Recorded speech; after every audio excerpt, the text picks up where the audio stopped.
नमस्कार। आज की इस खास चर्चा में हम व्याकरण के उन शानदार और बुनियादी ढांचों को डिकोड करने वाले हैं जिन पर हमारी पूरी भाषा टिकी होती है। आज का हमारा यह विश्लेषण रचना के आधार पर वाक्य रूपांतरण पर केंद्रित है। तो चलिए, बिना किसी देरी के सीधे विषय पर आते हैं। आज की इस प्रस्तुति की रूपरेखा कुछ इस तरह है। सबसे पहले हम वाक्यों के दो मुख्य अंगों को समझेंगे और फिर सरल, संयुक्त और मिश्र वाक्यों से होते हुए अंत में इनकी पहचान और रूपांतरण पर बात करेंगे। भाग 1, वाक्यों के दो मुख्य अंग।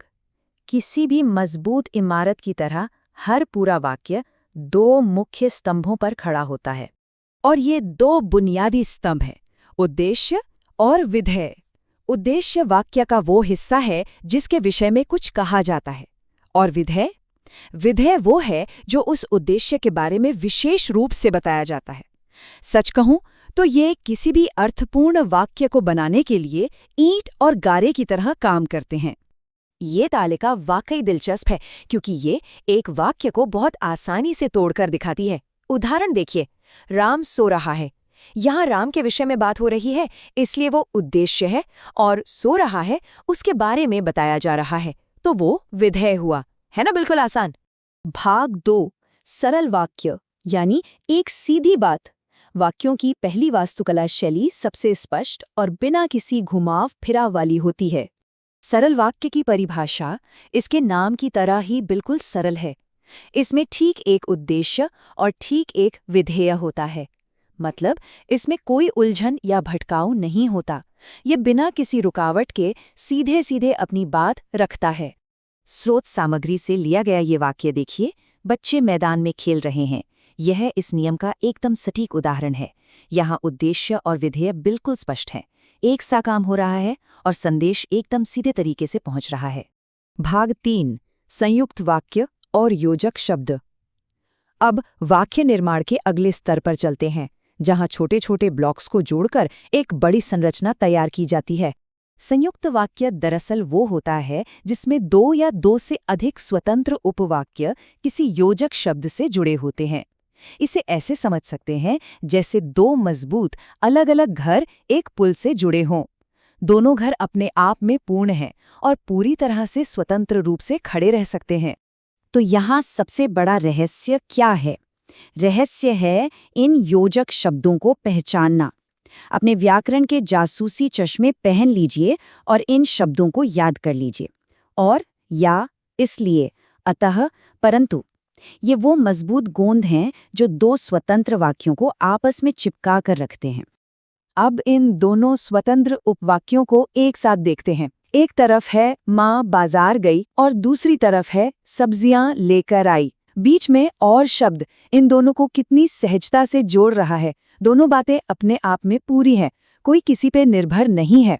भाग 4, मिश्र वाक्य यानी प्रधान और आश्रित।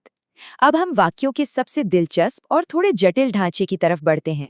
मिश्र वाक्य में एक मुख्य उपवाक्य होता है और एक या एक से अधिक उपवाक्य उस पर आश्रित होते हैं। ये बिल्कुल एक मुख्य इमारत और उसके साथ जुड़े एक एक्सटेंशन की तरह है। वो एक्सटेंशन मुख्य इमारत के बिना अकेले खड़ा नहीं रह सकता।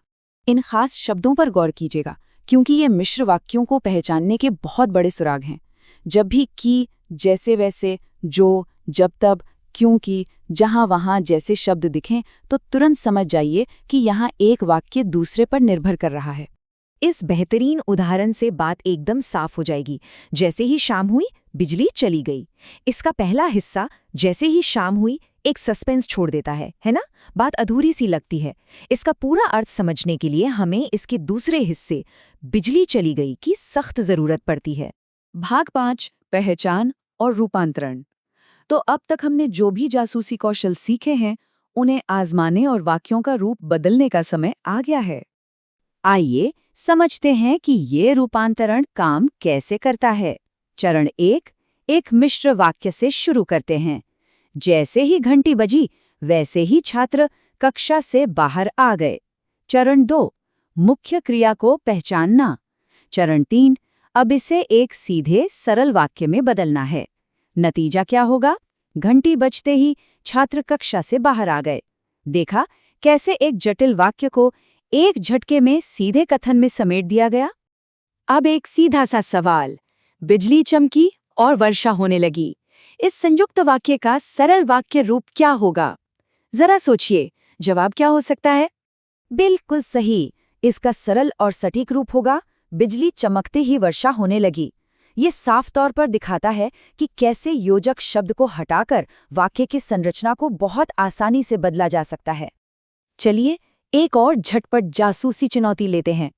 स्रोत सामग्री का ये वाक्य देखिए, आप चाय पिएंगे या कॉफी?